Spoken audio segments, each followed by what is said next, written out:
महात्मा गांधी और राष्ट्रीय आंदोलन सविनय अवज्ञा और उससे आगे राष्ट्रवाद के इतिहास में प्रायः एक अकेले व्यक्ति को राष्ट्र निर्माण के साथ जोड़कर देखा जाता है। उदाहरण के लिए हम इटली के निर्माण के साथ गैरीबाल्डी को, अमेरिका स्वतंत्रता युद्ध के साथ जॉर्ज वाशिंगटन को और वियतनाम के औपनिवेशिक शासन से मुक्त कराने के संघर्ष में से जो हो ची मिन्ह को जोड़कर देखते हैं। इसी तरह महात्मा गांधी को भारतीय राष्ट्र का पिता माना गया है, चूंकि महात्मा गांधी जो स्वतंत्रता संघर्ष में भाग लेने वाले सभी नेताओं में सर्वाधिक प्रभावशाली और सम्मानित हैं, अतः उन्हें दिया गया उपर्युक्त विशेषण गलत नहीं है। हालांकि वाशिंगटन तथा हो ची मिन्ह की तरह महात्मा गांधी की राजनीतिक जीवन वृत्ति उस समाज ने ही संवारा और नियंत्रित किया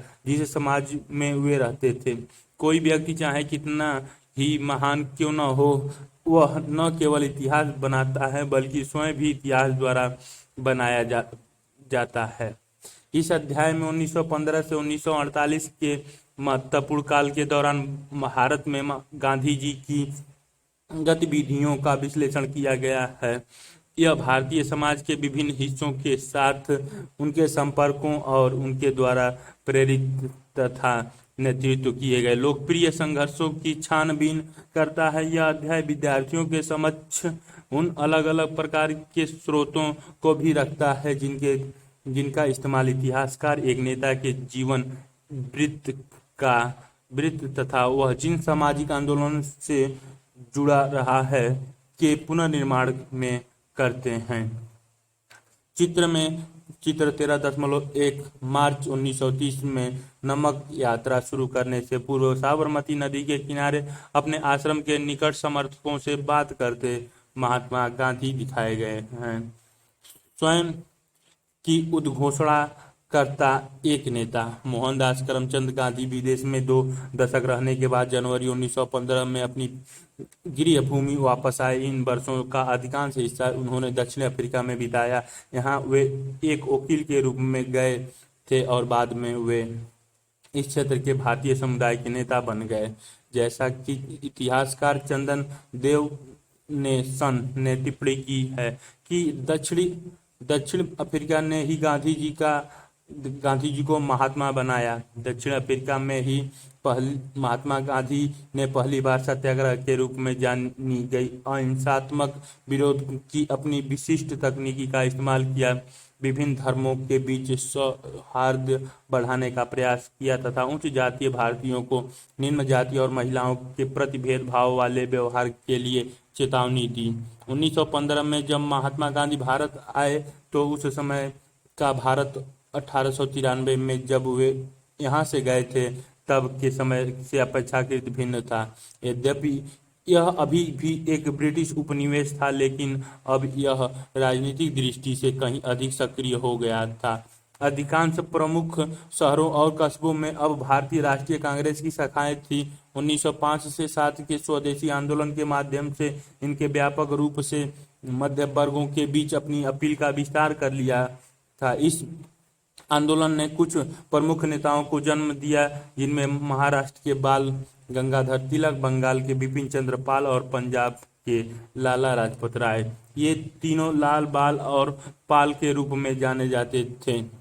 इन तीनों का यह जोड़ उनके संघर्ष के अखिल भारतीय चरित्र की सूचना देता था, क्योंकि तीनों के मूल निवास क्षेत्र एक दूसरे से बहुत दूर थे। इन नेताओं ने जहां औपनिवेशिक शासन के प्रति लड़ाकू विरोध का समर्थन किया, वहीं उदारवादियों का एक समूह था जो एक क्रमिक व लगातार प्रयास करते रहने के विचार का हिमायती था। इन उदारवादियों में गांधी जी के माने राजनीतिक परामर्शदाताओं गोपाल कृष्ण गोखले के साथ ही मोहम्मद गांधी जिन्ना थे, जो गांधी जी की तरह गुजराती मूल के लंदन में प्रशिक्षित वकील थे। गोखले ने गांधी जी को 1 वर्ष तक ब्रिटिश भारत की यात्रा करने की सलाह दी, जिससे कि वे इस भूमि और इसके लोगों को जान सके। उनकी चित्र 13.2 अफ्रीका में जोहान्सबर्ग में महात्मा गांधी फरवरी 1908 का चित्र दिखाया गया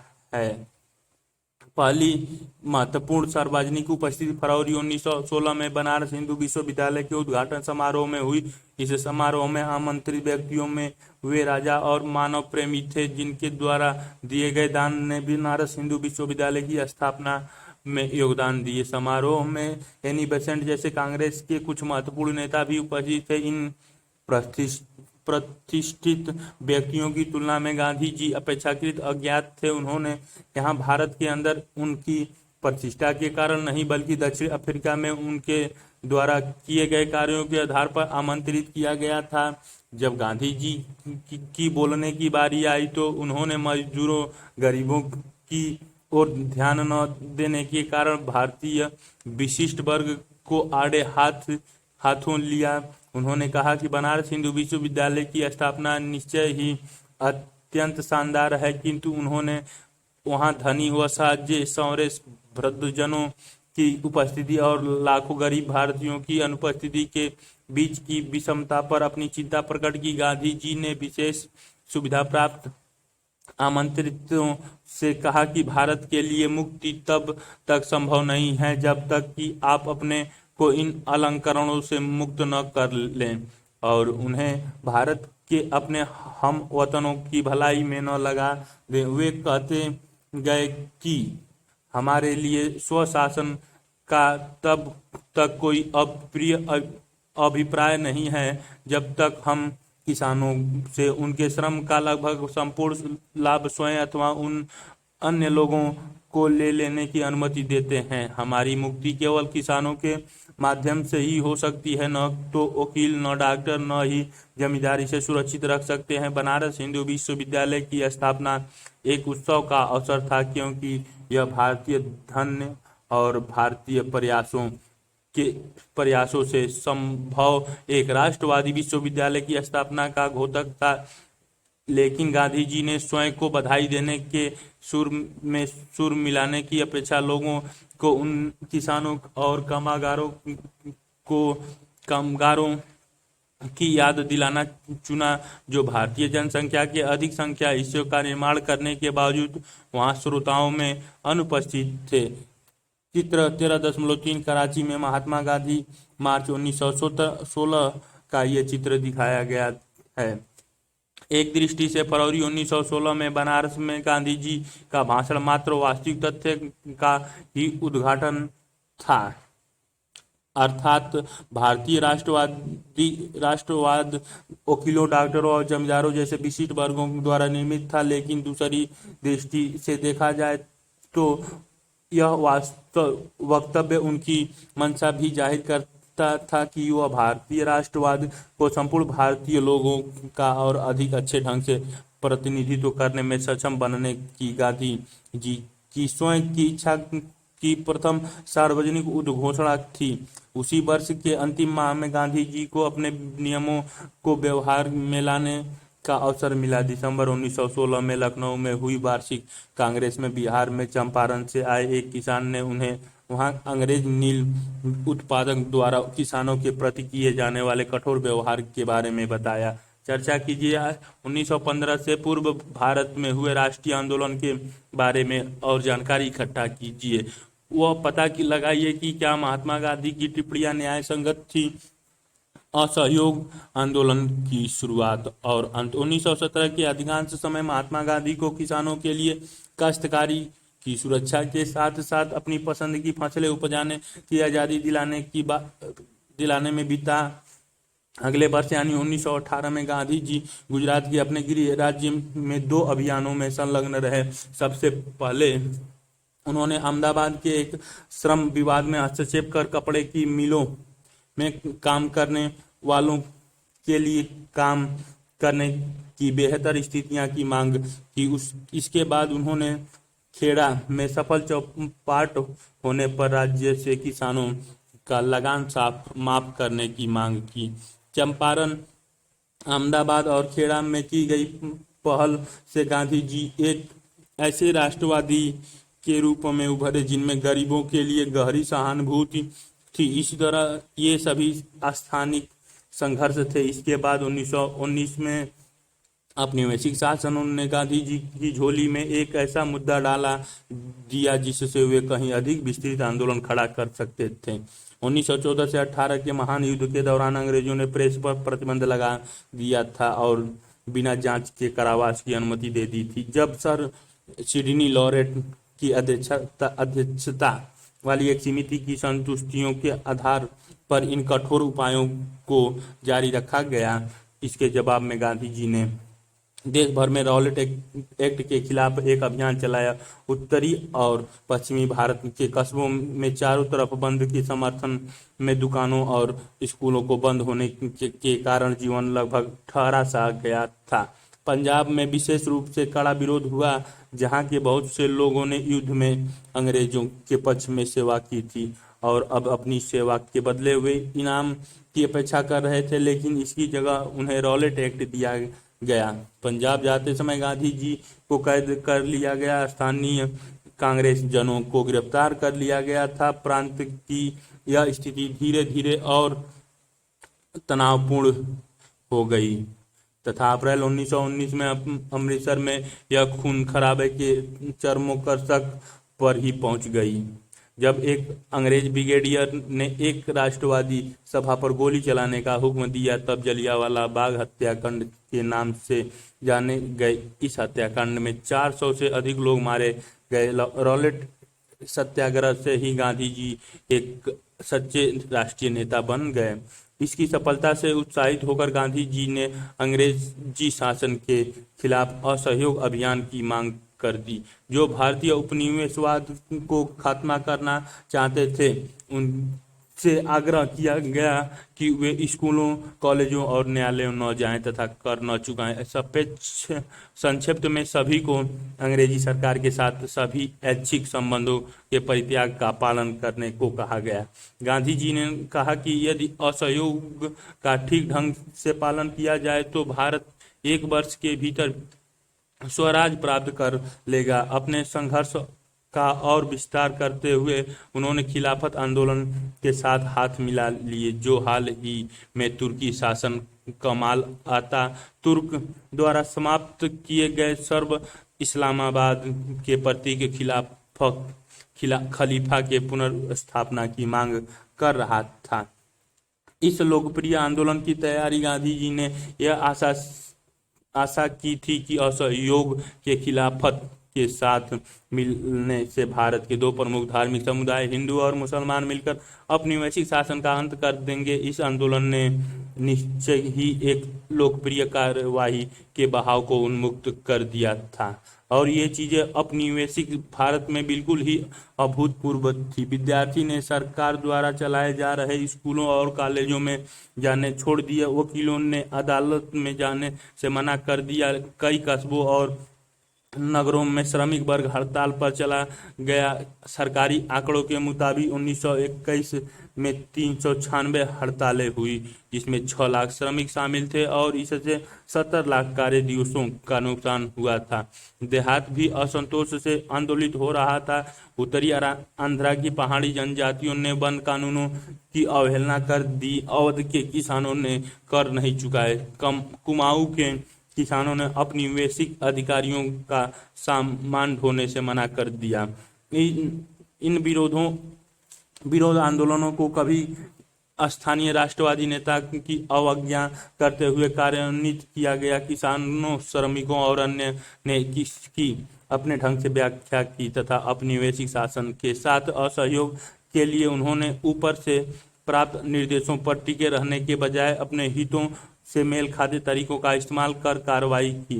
महात्मा गांधी के अमेरिकी जीवनी लेखक लुई फिशर ने लिखा है कि असहयोग भारत और गांधी जी के जीवन के एक युग का ही नाम खिलाफत आंदोलन क्या था। खिलाफत आंदोलन 1919 और 1920 मोहम्मद अली और शौकत अली के नेतृत्व में एक भारतीय मुसलमानों का एक आंदोलन था। इस आंदोलन की निम्नलिखित मांगे थी। पहले कि ऑटोमन साम्राज्य के सभी इस्लामी पवित्र स्थानों पर तुर्की सुल्तान अथवा खलीफा का नियंत्रण बना रहे। जजीरात उल अरब, सीरिया, इराक, फिलिस्तीन इस्लामी संप्रभुता के अधीन रहे तथा खलीफा के पास इतने क्षेत्र हों कि वह इस्लामी विश्वास को सुरक्षित करने के लिए योग्य बन सके। कांग्रेस ने इस आंदोलन का समर्थन किया और गांधी जी ने इसे असहयोग आंदोलन के साथ मिलाने की कोशिश की। नाम हो गया असहयोग। शांति की दृष्टि से नकारात्मक किंतु प्रभाव की दृष्टि से बहुत सकारात्मक था। इसके लिए प्रतिवाद, परित्याग और स्व अनुशासन आवश्यक थे। यह स्वशासन के लिए एक प्रशिक्षण था। 1857 के विद्रोह के बाद पहली बार असहयोग आंदोलन के परिणाम स्वरूप अंग्रेजी राज की नींव हिल गई। फरवरी 1922 में किसानों के एक समूह ने संयुक्त प्रांत के चौरी चौरा पुरवा में एक पुलिस स्टेशन पर आक्रमण कर उसमें आग लगा दी।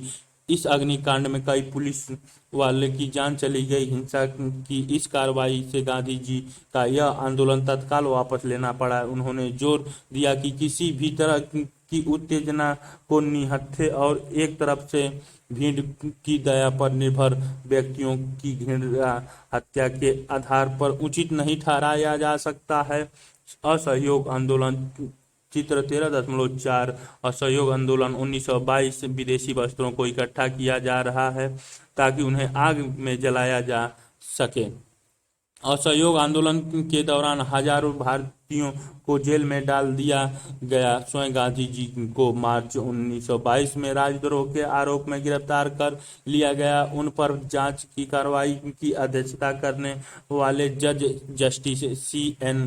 ब्रूमफील्ड ने उन्हें सजा सुनाते समय एक महत्वपूर्ण भाषण दिया। जज ने टिप्पणी की कि इस तथ्य को नकारना असंभव होगा कि मैंने आज तक जिनकी जांच की है अथवा करूंगा, आप उनमें भिन्न श्रेणी के हैं। इस तथ्य को नकारना असंभव होगा कि आपके लाखों देशवासियों की दृष्टि में आप एक महान देशभक्त हैं और नेता हैं। यहाँ तक कि राजनीति में जो लोग आपस से भिन्न मत रखते हैं वे भी आपको उच्च आदर्शों और पवित्र जीवन वाले व्यक्ति के रूप में देखते हैं। चूंकि गांधी जी ने कानून की अवहेलना की थी, अतः उस न्यायपीठ के लिए गांधी जी को 6 वर्ष की जेल की सजा सुनाया जाना आवश्यक था। लेकिन जज ब्रूमफील्ड ने कहा कि यदि भारत में घट रही घटनाओं की वजह से सरकार के लिए सजा के इन वर्षों में कमी और आपको मुक्त करना संभव हुआ तो इससे मुझसे ज्यादा कोई प्रसन्न नहीं होगा। जननेता 1922 तक गांधी जी ने भारतीय राष्ट्रवाद में एकदम परिवर्तित कर दिए और इस प्रकार फरवरी 1916 में बनारस हिंदू विश्वविद्यालय में अपने भाषण में किए गए वायदों को उन्होंने पूरा किया। अब यह व्यवसायियों और बुद्धिजीवियों का ही आंदोलन नहीं रह गया था। अब हजारों की संख्या में किसानों, श्रमिकों और कारीगरों ने भी इसमें भाग लेना शुरू कर दिया। इनमें से कई गांधी जी के प्रति आदर व्यक्त करते हुए उन्हें अपना महात्मा कहने लगे। उन्होंने इस बात की प्रशंसा की कि गांधी जी उनकी ही तरह के वस्त्र पहनते थे, उनकी ही तरह रहते थे और उनकी ही भाषा में बोलते थे। अन्य नेताओं की तरह वे सामान्य जनसमूहों से अलग नहीं खड़े होते थे, बल्कि वे उनसे सहानुभूति रखते तथा उनमें घनिष्ठ संबंध भी स्थापित कर लेते थे। सामान्य जन के साथ इस तरह की पहचान उनके वस्त्रों में विशेष रूप से परिलक्षित होती थी। जहां अन्य राष्ट्रवादी नेता पश्चिमी शैली के सूट अथवा भारतीय बंद गला जैसे औपचारिक वस्त्र पहनते थे, वहीं गांधी जी लोगों के बीच एक साधारण धोती में जाते थे। इसी बीच प्रत्येक दिन का कुछ हिस्सा वे चरखा चलाने में बिताते थे। अन्य राष्ट्रवादियों को भी उन्होंने ऐसा करने के लिए प्रोत्साहित किया। सूत काताई के कार्य ने गांधी जी की पारंपरिक जाति व्यवस्था में प्रचलित मानसिक श्रम और शारीरिक श्रम की दीवार को तोड़ने में मदद दी। चित्र 13.5 चरखे के साथ महात्मा गांधी भारतीय राष्ट्रवाद की सर्वाधिक अस्थायी पहचान बन गए। 1921 में दक्षिण भारत की यात्रा के दौरान गांधी जी ने अपना सिर मुड़वा लिया और गरीबों के साथ अपना में स्थापित करने के लिए उन्हें सूती वस्त्र पहनना आरंभ कर दिया। उनका यह नया रूप तपस्या और संयम का प्रतीक भी बना, और ये ऐसी विशेषताएं थीं जिनका गांधी जी आधुनिक विश्व की उपभोक्तावादी संस्कृति के प्रति उत्तर में गुणगान करते थे। स्रोत एक चरखा। महात्मा गांधी आधुनिक युग में मशीनों ने मानव को गुलाम बनाकर श्रम को हटा दिया था के घोर आलोचक थे। उन्होंने चरखा को एक ऐसे मानव समाज के प्रतीक रूप में देखा जिसमें मशीनों और प्रौद्योगिकी को बहुत महामंडित नहीं किया जाएगा। इससे भी अधिक चरखा गरीबों को पूरक आमदनी प्रदान कर सकता था तथा उन्हें स्वावलंबी बना सकता था। मेरी आपत्ति मशीनों के प्रति सनक से है। यह सनक श्रम बचाने और मशीनरी के लिए है। ये तब तक श्रम बचाते रहेंगे जब तक कि हजारों लोग बिना काम के और भूख से मरने के लिए सड़कों पर न फेंके दिए जाएं। मैं मानव समुदाय के किसी एक हिस्से के लिए नहीं बल्कि सभी के लिए समय और श्रम बचाना चाहता हूं। मैं धन का केंद्रीकरण कुछ ही लोगों के हाथों में नहीं बल्कि सभी के हाथों में करना चाहता हूं। यंग इंडिया 13 नवंबर 1924। खद्दर मशीनरी को नष्ट नहीं करना चाहता बल्कि यह इसके प्रयोग को नियमित करता है और इसके विकास को नियंत्रित करता है। यह मशीनरी का प्रयोग सर्वाधिक गरीब लोगों के लिए उनकी अपनी झोपड़ियों में करता है। पहिया अपने आप भी मशीनरी का एक उत्कृष्ट नमूना है। यंग इंडिया 17 मार्च 1927। चित्र 13.5। इतिहासकार शाहिद अमीन ने एक मुग्ध कर देने वाले अध्ययन में अस्थायी प्रेस द्वारा ज्ञात रिपोर्टों और अफवाहों के जरिए पूर्वी उत्तर प्रदेश के किसानों के मन में महात्मा गांधी की जो कल्पना थी उसे ढूंढ निकालने की कोशिश की। फरवरी 1921 में जब वे इस क्षेत्र से गुजर रहे थे तो हर जगह भीड़ ने उनका बड़े प्यार से स्वागत किया। उनके भाषण के दौरान कैसा माहौल था, इस गोरखपुर के एक हिंदी समाचार पत्र ने यह रिपोर्ट लिखी। भटनी में गांधी जी ने स्थानीय जनता को संबोधित किया और इसके बाद ट्रेन गोरखपुर के लिए रवाना हो गई। नूनखाद, देवरिया, गौरी बाजार, चौरी चौरा, कुसमी स्टेशन पर 15 से 20 हजार से कम लोग नहीं थे। महात्मा गांधी जी कुसमी के दृश्य को देखकर बहुत प्रसन्न हुए क्योंकि जंगल के बीच स्थित होने के बावजूद उस स्टेशन पर 10,000 से कम लोग नहीं थे। प्रेम में अब अभिभूत होकर कुछ लोग रोते हुए देखे गए। देवरिया में लोग गांधी जी को भेनी दान देना चाहते थे किंतु इसे उन्होंने उनसे गोरखपुर में देने को कहा, लेकिन चौरी चौरा में एक मारवाड़ी सज्जन ने किसी तरह उन्हें कुछ दे दिया। इसके बाद यह क्रम रुका ही नहीं, एक चादर फैला दी गई जिस पर रुपए और सिक्के की बारिश होने लगी। यह दृश्य था गोरखपुर स्टेशन के बाहर। महात्मा का एक ऊंची गाड़ी पर खड़ी हो गई और लोगों ने कुछ मिनट के लिए उनका दर्शन कर लिए। गांधी जी जहां भी गए वहां उनकी चमत्कारी शक्तियों की अफवाहें फैल गई। कुछ स्थानों पर यह कहा गया कि उन्हें राजा द्वारा किसानों के दुख तकलीफों में सुधार के लिए भेजा गया है तथा उनके पास सभी स्थानीय अधिकारियों के निर्देशन को अस्वीकृत करने की शक्ति है। कुछ अन्य स्थानों पर यह दावा किया गया कि गांधी जी की शक्ति अंग्रेजों बादशाह से उत्कृष्ट और यह कि उनके आने से औपनिवेशिक शासन जिले से भाग जाएगा। गांधी जी का विरोध करने वालों के लिए भयंकर परिणाम की बात बताती कहानी भी थी। इस तरह की अफवाहें फैली कि गांधी जी की आलोचना करने वाले गांव के लोगों के घर रहस्यात्मक रूप से गिर गए अथवा उनकी फसल चौपट हो गई। गांधी बाबा, गांधी महाराज अथवा सामान्य महात्मा जैसे अलग अलग नामों से ज्ञात गांधी जी भारतीय किसान के लिए एक उद्धारक के समान थे। जो उनकी ऊंची करों और दमनात्मक अधिकारियों से सुरक्षा करने वाले और उनके जीवन में मान मर्यादा और स्वायत्तता वापस लाने वाले थे। गरीबों, विशेषकर किसानों के बीच गांधी जी की ये स्रोत दो चमत्कारी और अविश्वसनीय। संयुक्त प्रांत के स्थानीय समाचार पत्रों में उस समय फैली कई अफवाहें दर्ज हैं। ये अफवाहें थी कि जिस किसी भी व्यक्ति ने महात्मा की शक्ति को परखना चाहा, उसे अचंभा हुआ। बस्ती गांव के सिकंदर साहू ने 15 फरवरी को कहा कि वह महात्मा जी में तब विश्वास करेगा जब उसके कारखानों जहां गुड़ का उत्पादन होता था में गन्ने के रस से भरा कड़ाहा उबलता हुआ 2 भागों में टूट जाएगा। तुरंत ही कड़ाहा वास्तव में बीच से ही 2 हिस्सों में टूट गया। आजमगढ़ के एक किसान ने कहा कि वह महात्मा जी की प्रामाणिकता में तब विश्वास करेंगे जब उसके खेतों में लगाए गए गेहूं तिल में बदल जाएंगे। अगले दिन उस खेत का सारा गेहूं तिल बन गया। जारी स्रोत 2 जारी। ऐसे अफवाहें थी कि महात्मा गांधी का विरोध करने वाले लोग निरपवाद रूप से किसी न किसी त्रासदी का शिकार हुए थे। गोरखपुर में एक सज्जन ने चरखा चलाए जाने की आवश्यकता पर प्रश्न उठाया। उनके घर में आग लग गई।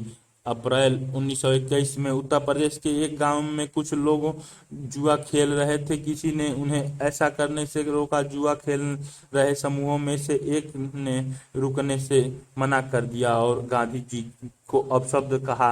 अगले दिन उसकी बकरी को उसके ही 4 कुत्ते ने काट खाया। गोरखपुर के एक गांव में किसान ने शराब पीना छोड़ने की निश्चय किया। एक व्यक्ति अपने निश्चय पर कायम नहीं रहा। जब वह शराब की दुकान की तलाश में जा रहा था तो उसके रास्ते में रोड़े की बारिश होने लगी। ज्यों ही उसने गांधी जी का नाम लिया, रोड की बारिश बंद हो गई। शाही अमीन गांधी जी as Mahatma subaltern studies 3rd Oxford University Press, Delhi. आप अध्याय 11 में अफवाहों के बारे में पढ़ा और देखा कि अफवाहों का प्रसार एक समय के विश्वास के ढांचों के बारे में बताता है। यह बताता है कि उन लोगों के मन मस्तिष्क के बारे में जो इन अफवाहों में विश्वास करते हैं और उन परिस्थितियों के बारे में जो इन विश्वासों को संभव बनाती हैं। आपके अनुसार गांधी जी के विषय में अफवाहों से क्या पता चलता है? अपील को उनकी सात्विकता जीवन शैली और उनके द्वारा धोती तथा चरखा जैसे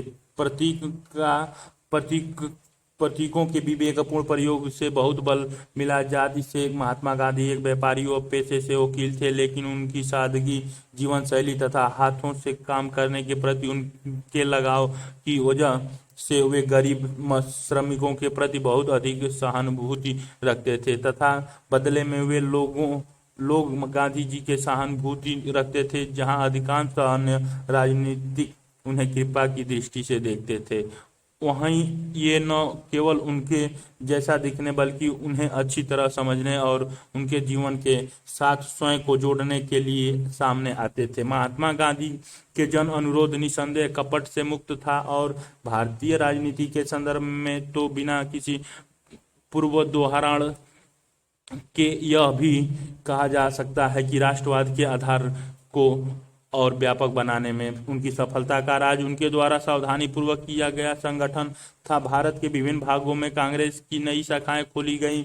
राजवाड़े में राष्ट्रवादी सिद्धांतों को बढ़ावा देने के लिए प्रजामंडल की एक श्रृंखला स्थापित की गई। गांधी जी ने राष्ट्रवादी संदेशों का संचार शासकों की अंग्रेजी भाषा की जगह मातृभाषा में करने को प्रोत्साहित किया। इस प्रकार कांग्रेस की प्रांतीय समितियां ब्रिटिश भारत की कृत्रिम सीमाओं की अपेक्षा भाषाई क्षेत्रों पर आधारित थी। इन अलग अलग तरीकों से राष्ट्रवाद देश के सुदूर हिस्सों तक फैल गया और अब इसमें वे सामाजिक वर्ग भी शामिल हो गए जो अभी तक इसमें अछूत थे।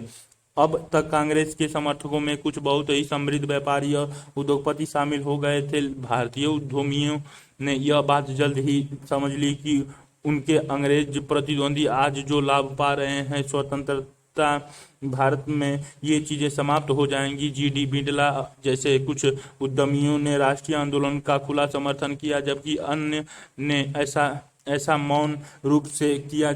इस प्रकार गांधी जी के प्रशंसकों में गरीब किसान और धनी उद्योगपति दोनों ही थे। हालांकि किसानों द्वारा गांधी जी का अनुकरण करने के कारण उद्योगपतियों के कारण से कुछ भिन्न और असंभव परस्पर विरोधी थे। हालांकि महात्मा गांधी की स्वयं बहुत महत्वपूर्ण भूमिका थी, लेकिन गांधीवादी राष्ट्रवाद का विकास बहुत हद तक उनके अनुयायियों पर निर्भर करता था। 1917 और 22 के बीच भारतीयों के एक बहुत ही प्रतिभाशाली वर्ग ने स्वयं को गांधी जी से जोड़ लिया, जिसमें महादेव देसाई, वल्लभ भाई पटेल, जे.बी. कृपलानी, सुभाष चंद्र बोस, अबुल कलाम आजाद, जवाहरलाल नेहरू, सरोजिनी नायडू, गोविंद बल्लभ पंत और सी राजगोपालाचारी शामिल थे। गांधी जी के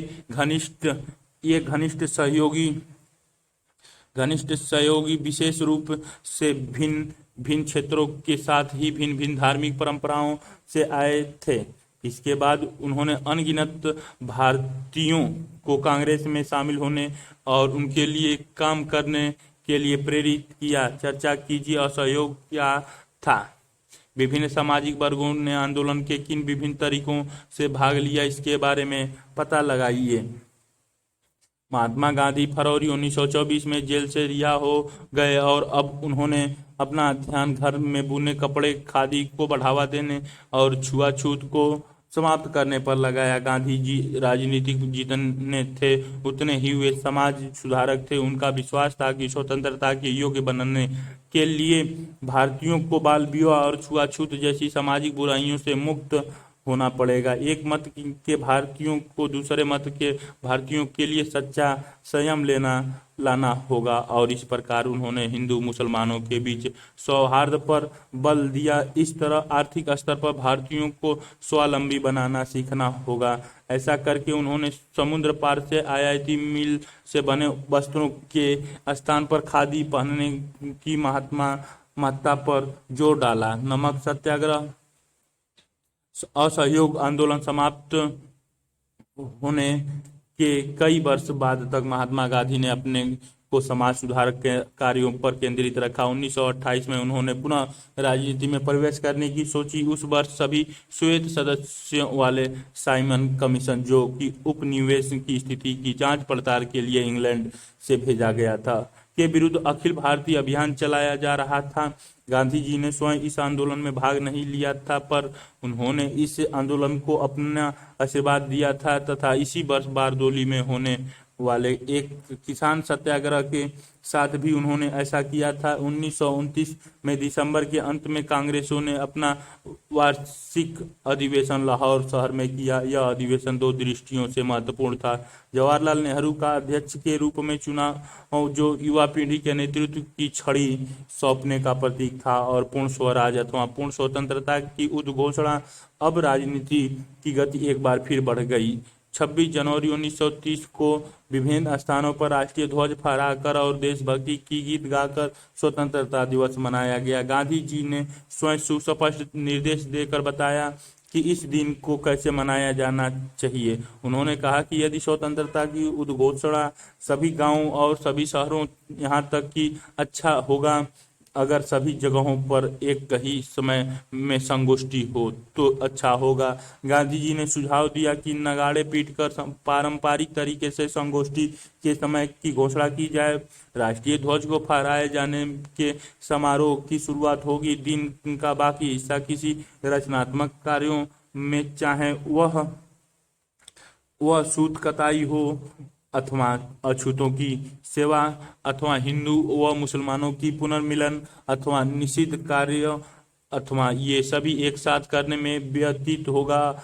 और यह असंभव नहीं है इसमें भाग लेने वाले लोग दृढ़तापूर्वक यह प्रतिज्ञा लेंगे कि अन्य लोगों की तरह भारतीय लोगों को भी स्वतंत्रता और अपने कठिन परिश्रम के फल का आनंद लेने का अहरणीय अधिकार है, और यह कि यदि कोई भी सरकार लोगों को इन अधिकारों से वंचित रखती है या उनका दमन करती है तो लोग को उन्हें बदलने अथवा समाप्त करने का भी अधिकार है।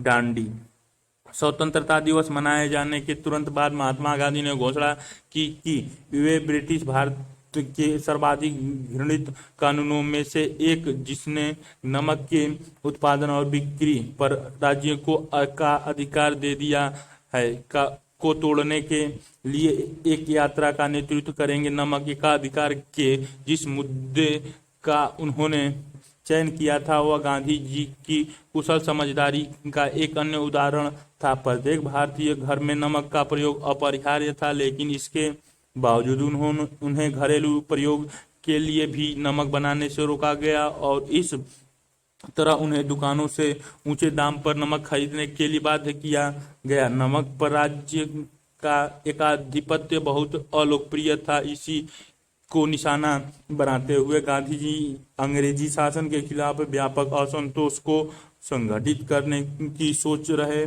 थे। ये चित्र 13.6 दांडी यात्रा 1930 का दिखाया गया है। मार्च 1930 दांडी यात्रा में महात्मा गांधी जाते हुए चित्र में दिखाए गए हैं। अधिकांशतः भारतीयों को गांधी जी की इस चुनौती का महत्व समझ में आ गया, किंतु अंग्रेजी राज्य को नहीं। हालांकि गांधी जी ने अपनी नमक यात्रा की पूर्व सूचना वायसराय लॉर्ड इरविन को दे दी थी, किंतु इरविन उनकी इस कार्यवाही के महत्व को न समझ सके। 12 मार्च 1930 को गांधी जी ने साबरमती में अपने आश्रम से समुद्र की ओर चलना शुरू किया। 3 हफ्तों बाद वे स्वयं गंतव्य स्थान पर पहुंचे। वहां उन्होंने मुट्ठी भर नमक बनाकर स्वयं को कानून की निगाह में अपराधी बना दिया। इसी बीच देश के अन्य भागों में समानांतर नमक यात्राएं आयोजित की गईं। चित्र 13.7 6 अप्रैल 1930 को दांडी यात्रा की समाप्ति पर सत्याग्रही प्राकृतिक नमक को उठाते हुए दिखाए गए हैं। स्रोत 3 नमक सत्याग्रह क्यों नमक विरोध का प्रतीक क्यों था, इसके बारे में महात्मा गांधी ने लिखा। प्रतिदिन प्राप्त होने वाली सूचनाओं से पता चलता है कि कैसे अन्यायपूर्ण तरीके से नमक कर को तैयार किया गया है। बिना कर जो कभी कभी नमक के मूल्यों का 14 गुना तक होता था।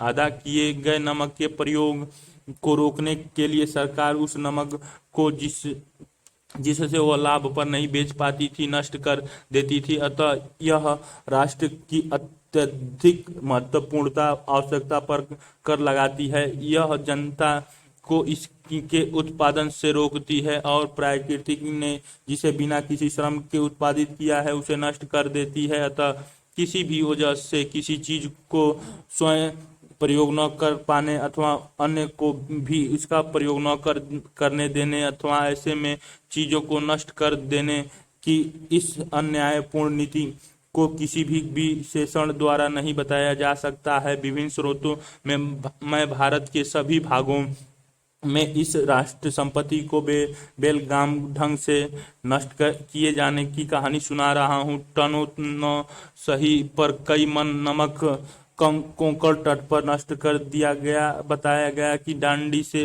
भी इस तरह की बातें पता चली है, जहां कहीं भी ऐसे क्षेत्रों के आसपास रहने वाले लोगों द्वारा अपने व्यक्तिगत प्रयोग हेतु प्राकृतिक नमक उठा ले जाने की संभावना दिखती है, वहां तुरंत अधिकारी नियुक्त कर दिए जाते हैं जिनका एकमात्र कार्य विनाश करना होता है। इस प्रकार बहुमूल्य राष्ट्रीय संपदा को राष्ट्रीय खर्चे से ही नष्ट किया जाता है और लोगों के मुंह से नमक छीन ली जाती है।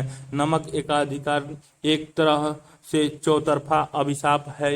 यह लोगों को बहुमूल्य सुलभ ग्रामों उद्योग से वंचित करता है। प्राकृतिक द्वारा बहुतायत में उत्पादित संपदा का यह अतिशय विनाश करता है। इन विनाश का मतलब है, मतलब ही है, और अधिक राष्ट्रीय खर्च। चौथा, और इस मूर्खता का चरमोत्कर्ष भूखे लोगों से हजारों प्रतिशत से अधिक की उगाही है। सामान्य जन की उदासीनता की वजह से ही लंबे समय से यह कर अस्तित्व में बना रहा है। आज जनता पर्याप्त रूप से जग चुकी है, अतः इस कर को समाप्त करना होगा। जितनी जल्दी इसे खत्म कर दिया जाएगा, यह लोगों की क्षमता पर निर्भर करता है। The collected workers of Mahatma Gandhi, CWMG, खंड 49। औपनिवेशिक सरकार द्वारा नमक को क्यों नष्ट किया जाता था? महात्मा गांधी नमक कर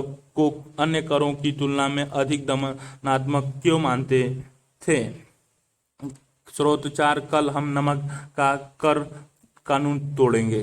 5 अप्रैल 1930 को महात्मा गांधी ने दांडी में कहा था, जब मैं अपनी साथियों के साथ दांडी के इस समुद्र तटीय टोलों की तरफ चला था तो मुझे यकीन नहीं था कि हमें यहाँ तक आने दिया जाएगा। जब मैं साबरमती में था तब ही यह अफवाह थी कि मुझे गिरफ्तार किया जा सकता है। तब मैंने सोचा था कि सरकार मेरे साथियों को तो दांडी तक आने देगी, लेकिन मुझे निश्चित ही यह छूट नहीं मिलेगी। यदि कोई यह कहता कि इससे मेरे हृदय में अपूर्ण आस्था का संकेत मिलता है तो मैं इस आरोप को नकारने वाला नहीं हूँ। मैं यहाँ तक पहुँचा हूँ, इसमें शांति और अहिंसा का कम हाथ नहीं है। इस सत्ता को सब महसूस करते हैं। अगर सरकार चाहे तो वह अपने इस आचरण के लिए अपनी पीठ थपथपा सकती है, क्योंकि सरकार चाहती तो हम में से हर एक को गिरफ्तार कर सकती थी। जब सरकार यह कहती है कि उसके पास शांति की सेना को गिरफ्तार करने की साहस नहीं था, तो हम उसकी प्रशंसा करते हैं। सरकार को ऐसी सेना की गिरफ्तारी में शर्म महसूस होती थी। अगर कोई व्यक्ति ऐसा काम करने में शर्मिंदा महसूस करता है तो उसके पड़ोसियों को भी रास नहीं आ सकता, तो वह एक शिष्ट सभ्य व्यक्ति है। सरकार को हमें गिरफ्तार न करने के लिए बधाई दी जानी चाहिए, भले ही उसने विश्व जनमत का ख्याल करके ही यह फैसला क्यों न लिया हो। कल हम नमक कर कानून तोड़ेंगे। सरकार इसको बर्दाश्त करती है कि नहीं, यह सवाल अलग है।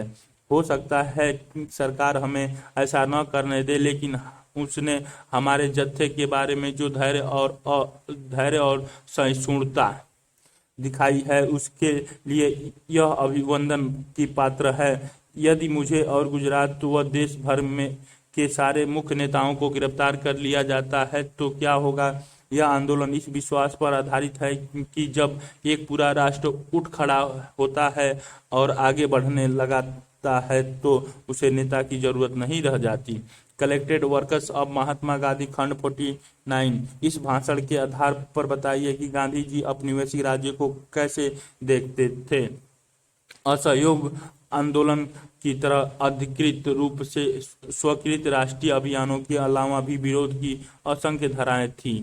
देश के विशाल भागों में किसानों ने दमनकारी का औपनिवेशिक कानूनों का उल्लंघन किया, जिसके कारण वे और उनके मवेशी उन्हीं जंगलों में नहीं जा सकते थे जहां एक जमाने में वे बोरे कोटक घूमते थे। कुछ कस्बों में फैक्ट्री कामगार हड़ताल पर चले गए। वकीलों ने ब्रिटिश अदालतों का बहिष्कार कर दिया और विद्यार्थियों ने सरकारी शिक्षा संस्थानों में पढ़ने से इनकार कर दिया। 1920-22 की तरह इस बार भी गांधी जी के आह्वान ने तमाम भारतीय वर्गों को औपनिवेशिक शासन के विरुद्ध अपना असंतोष व्यक्त करने के लिए प्रेरित किया। जवाब में सरकार असंतुष्टों को हिरासत में लेने लगी। नमक सत्याग्रह के सिलसिलों में लगभग 60,000 लोग गिरफ्तार किए गया। गिरफ्तार होने वालों में गांधी जी भी थे। समुद्र तट की ओर गांधी जी की यात्रा की प्रगति का पता उनकी गतिविधियों पर नजर रखने के लिए तैनात पुलिस अफसरों द्वारा भेजी गई गोपनीय रिपोर्टों से लगाया जा सकता है। इन रिपोर्टों में रास्ते के गांवों में गांधी जी द्वारा दिए गए भाषण भी मिलते हैं, जिनमें उन्होंने स्थानीय अधिकारियों से आह्वान किया था कि वे सरकारी नौकरियां छोड़कर स्वतंत्रता संग्राम में शामिल हो जाएं। वासना वासना नमक गांव में गांधी जी ने ऊंची जाति वालों को संबोधित करते हुए कहा था कि यदि आप स्वराज के हक में आवाज उठाते हैं तो आपको अछूतों की सेवा करनी पड़ेगी। सिर्फ नमक कर या अन्य करों के खत्म हो जाने से आपको स्वराज नहीं मिल जाएगा। स्वराज के लिए आपको अपनी उन गलतियों की प्रायश्चित करनी होगा जो आपने अछूतों के साथ की है। स्वराज के लिए हिंदू, मुसलमान, फारसी और सिख सबको एकजुट होना पड़ेगा। ये स्वराज की सीढ़ियां हैं। पुलिस ने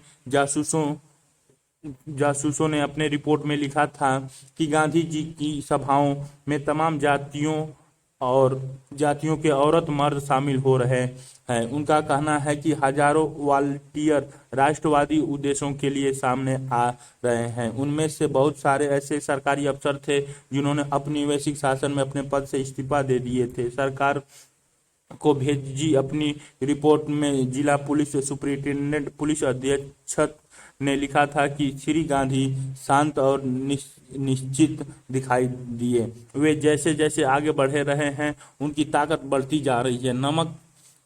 नमक यात्रा की प्रगति को एक और स्रोत से भी समझा जा सकता है। अमेरिकी समाचार पत्रिका टाइम्स को गांधी जी की कदकाठी पर हंसी आती थी। पत्रिका ने उनके तकुए जैसे शरीर और मकड़ी जैसे पेंडू का खूब मजाक उड़ाया था। इस यात्रा के बारे में अपनी पहली रिपोर्ट में ही टाइम ने नमक यात्रा के मंजिल तक पहुंचने पर अपनी गहरी शंका व्यक्त कर दी थी।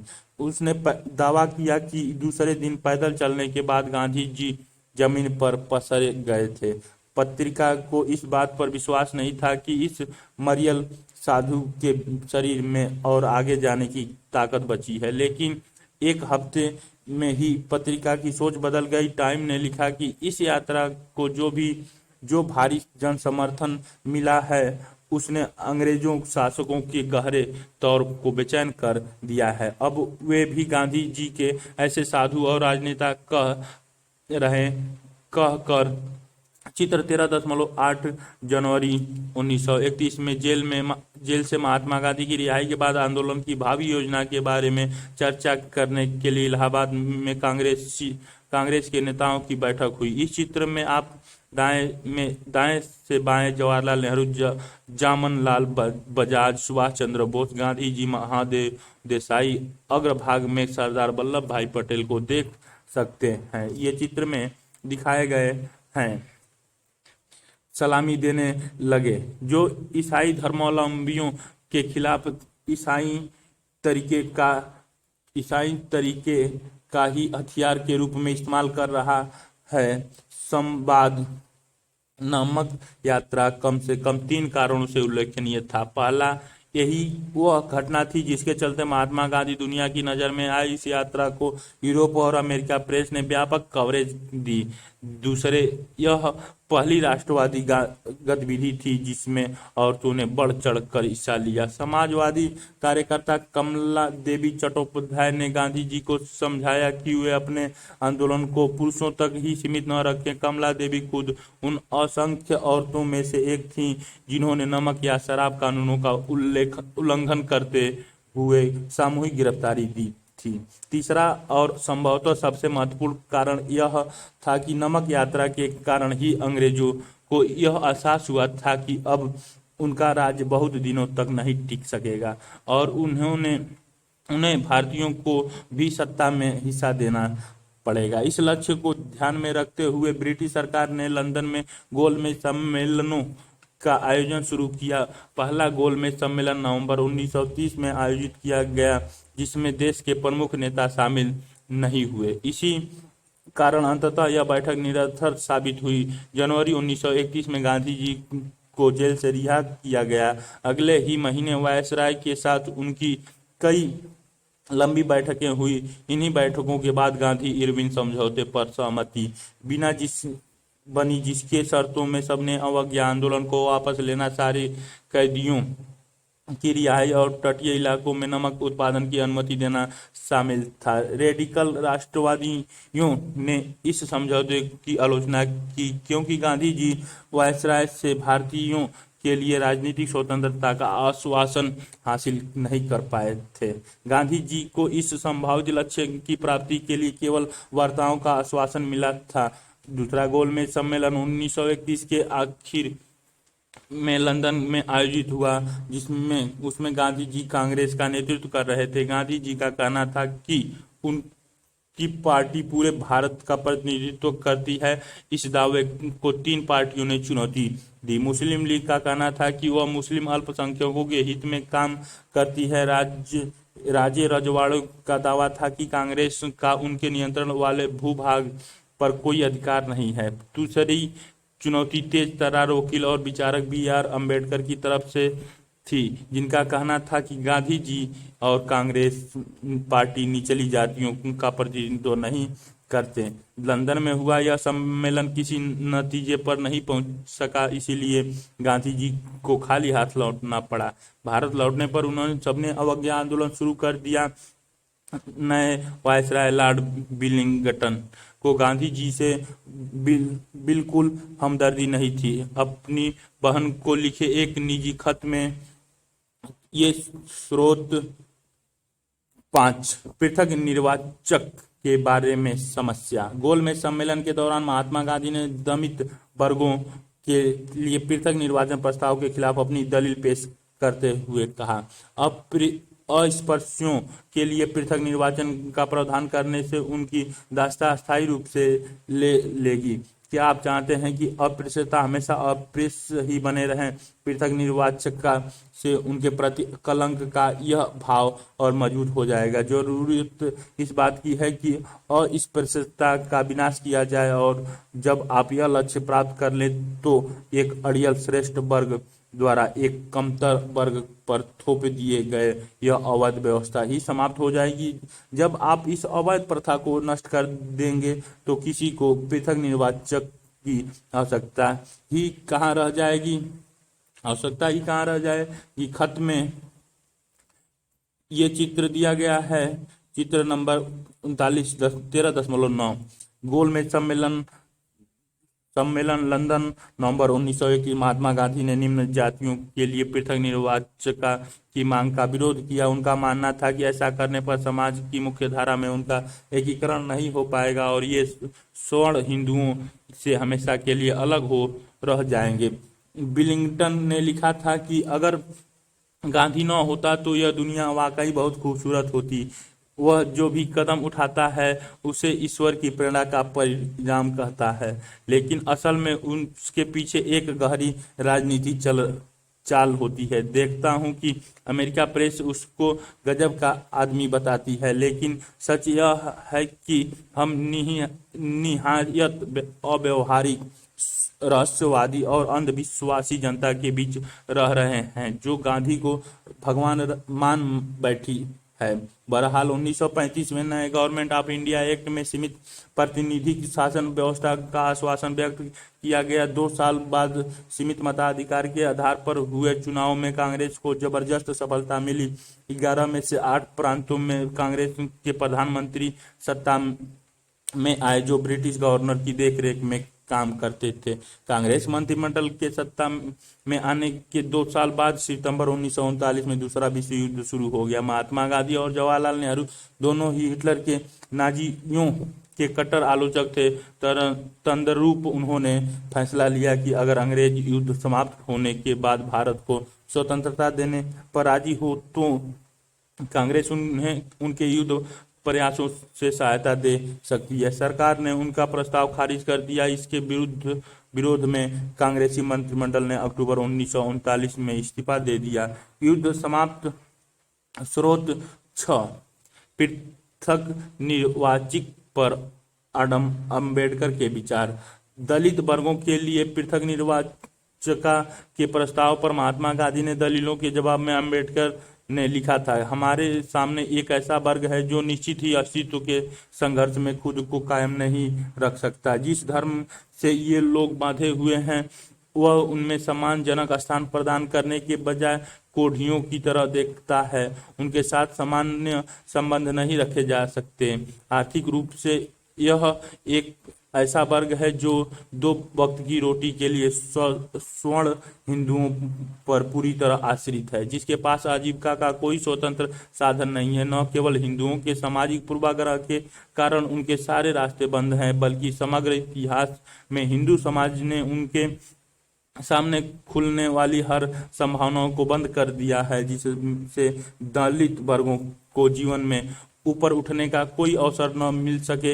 इस परिस्थितियों में सभी निष्पक्ष सोच वाले व्यक्ति इस बात पर सहमत होंगे कि आज सबसे बड़ी आवश्यकता यही है कि ऐसे अपंग समुदाय के पास संगठित निरंकुशता के विरुद्ध जीवन के संघर्ष का एकमात्र रास्ता यही है कि उसे राजनीतिक सत्ता में हिस्सा मिले, जिससे वह अपनी रक्षा कर सके। Doctor Baba Saheb Ambedkar what Congress and Gandhi have एंड to the untouchables writing and speech खंड 9 पृष्ठ 312 से लिया गया है।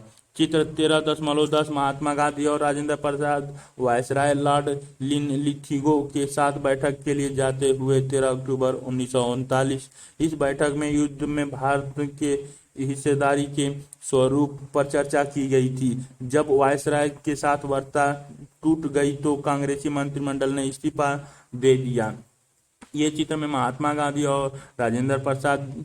चित्र 13.11 इस स्टेफर्ड क्रिप्स के साथ महात्मा गांधी मार्च 1942 में दिखाए गए हैं। होने के बाद स्वतंत्रता प्राप्ति के लिए शासकों पर दबाव डालने के वास्ते 1940 से 41 के दौरान कांग्रेस ने अलग अलग सत्याग्रह कार्यक्रम का आयोजन शुरू कर दिया। मार्च 1940 में मुस्लिम लीग ने उपमहाद्वीप के मुस्लिम बाहुल्य इलाकों के लिए कुछ स्वतंत्रता की मांग का प्रस्ताव पेश किया। अब राजनीतिक भूदृश्य काफी जटिल हो गया था। अब यह संघर्ष भारतीय बनाम ब्रिटिश नहीं रह गया था। अब यह कांग्रेस, मुस्लिम लीग और ब्रिटिश शासन तीन धुरियों के बीच का संघर्ष था। इसी समय ब्रिटेन में एक सर्वदलीय सरकार सत्ता में थी, जिसमें शामिल लेबर पार्टी के सदस्य भारतीय आकांक्षाओं के प्रति हमदर्दी का रवैया रखते थे, लेकिन सरकार के मुखिया प्रधानमंत्री विंस्टन चर्चिल कट्टर थे, साम्राज्यवादी थे।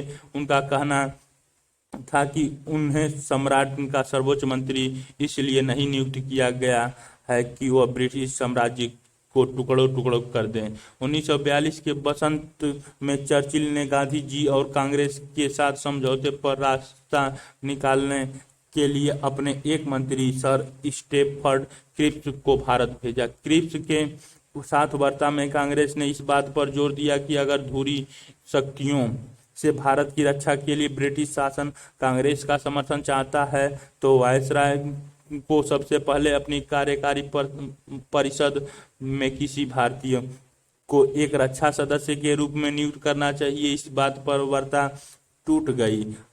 चर्चा स्रोत 5 और 6 को पढ़िए। दलित वर्गों के लिए पृथक निर्वाचिका के मुद्दे पर अंबेडकर और महात्मा गांधी के बीच काल्पनिक संवाद को लिखिए। भारत छोड़ो क्रिप्स मिशन की विफलता के बाद महात्मा गांधी ने ब्रिटिश शासन के खिलाफ अपना तीसरा बड़ा आंदोलन छेड़ने का फैसला लिया। अगस्त 1942 में शुरू हुए इस आंदोलन को अंग्रेज भारत छोड़ो का नाम दिया गया। हालांकि गांधी जी को फौरन गिरफ्तार कर लिया गया था, लेकिन देश भर में युवा कार्यकर्ता हड़तालों और तोड़फोड़ की कार्रवाइयों के जरिए आंदोलन चलाते रहे। कांग्रेस में जयप्रकाश नारायण जैसे समाजवादी सदस्य भूमिगत प्रतिरोध गतिविधियों में सबसे ज्यादा सक्रिय थे। पश्चिम में 17 और पूर्व में मोदिनीपुर जैसे कई जिलों में स्वतंत्र सरकार प्रति सरकार की स्थापना कर दी गई थी। अंग्रेजों ने आंदोलन के प्रति काफी सख्त रवैया अपनाया। फिर भी इस विद्रोह को दबाने में सरकार को साल भर से ज्यादा समय लग गया। भारत छोड़ो क्विट इंडिया आंदोलन सही मायने में एक जन आंदोलन था जिसमें लाखों आम हिंदुस्तानी शामिल थे। इस आंदोलन ने युवाओं को बड़ी संख्या में अपनी ओर आकर्षित किया। उन्होंने अपने कॉलेज छोड़कर जेल का रास्ता अपनाया। जिस दौरान कांग्रेस के नेता जेल में थे उसी समय जिन्ना और मुस्लिम लीग के उनके साथ ही अपना प्रभाव क्षेत्र फैलाने में लगे थे। इन्हीं सालों में लीग को पंजाब और सिंध में अपनी पहचान बनाने का मौका मिला जहां अभी तक उसका कोई खास वजूद नहीं था। जून 1944 में जब विश्व युद्ध समाप्त की ओर था तो गांधी जी को रिहा कर दिया गया। जेल से निकलने के बाद उन्होंने कांग्रेस और 1943 19वीं सदी के आखिरी में जाति व्यवस्था और जमींदारी के खिलाफ महाराष्ट्र में एक गैर ब्राह्मण आंदोलन विकसित हो चुका था। इस आंदोलन ने 1930 के दशक तक राष्ट्रवादी आंदोलन के साथ संबंध स्थापित कर दिया था। 1943 में महाराष्ट्र के सतारा जिले के कुछ युवा नेताओं ने सेवा दलों तथा तूफान दलों इकाई ग्राम के साथ मिलकर एक प्रति सरकार समानांतर सरकार की स्थापना कर ली थी। उन्होंने दल जन आंदोलन का आयोजन किया तथा रचनात्मक कार्य किए। कुनीब किसानों के दबदबे और दलितों के सहयोग से चलने वाले सतारा प्रति सरकार सरकारी दमन तथा अंतिम दौरे से कांग्रेस की असहमति के बावजूद 1946 के चुनाव तक चलती रही। चित्र 13 ये दिखाया गया 13.12 में भारत छोड़ो आंदोलन के दौरान बंबई में औरतों का जुलूस दिखाया गया। ये औरत ही लाइन लगा रखी हैं। लीग के बीच फासले को पाटने के लिए जिन्ना के साथ कई बार बात की। 1945 में ब्रिटेन में लेबर पार्टी की सरकार बनी। यह सरकार भारतीय स्वतंत्रता के पक्ष में थी। उसी समय वायसराय लॉर्ड वावेल ने कांग्रेस और मुस्लिम लीग के प्रतिनिधियों के बीच कई बैठकों का आयोजन किया। 1946 की शुरुआत में प्रांतीय विधान मंडलों के लिए नए सिरे से चुनाव कराए गए। सामान्य श्रेणी में कांग्रेस को भारी सफलता मिली। मुसलमानों के लिए आरक्षित सीटों पर मुस्लिम लीग को भारी बहुमत प्राप्त हुआ। राजनीतिक ध्रुवीकरण पूरा हो चुका था।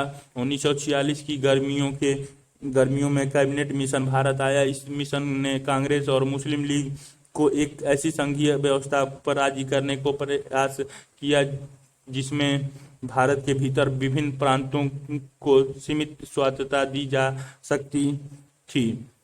कैबिनेट मिशन का यह प्रयास भी विफल रहा। वार्ता टूट जाने के बाद जिन्ना ने पाकिस्तान की स्थापना के लिए लीग की मांग के समर्थन में एक प्रत्यक्ष कार्रवाई दिवस का आह्वान किया। इसके लिए 16 अगस्त 1946 का दिन तय किया गया था। उसी दिन कलकत्ता में खूनी संघर्ष शुरू हो गया।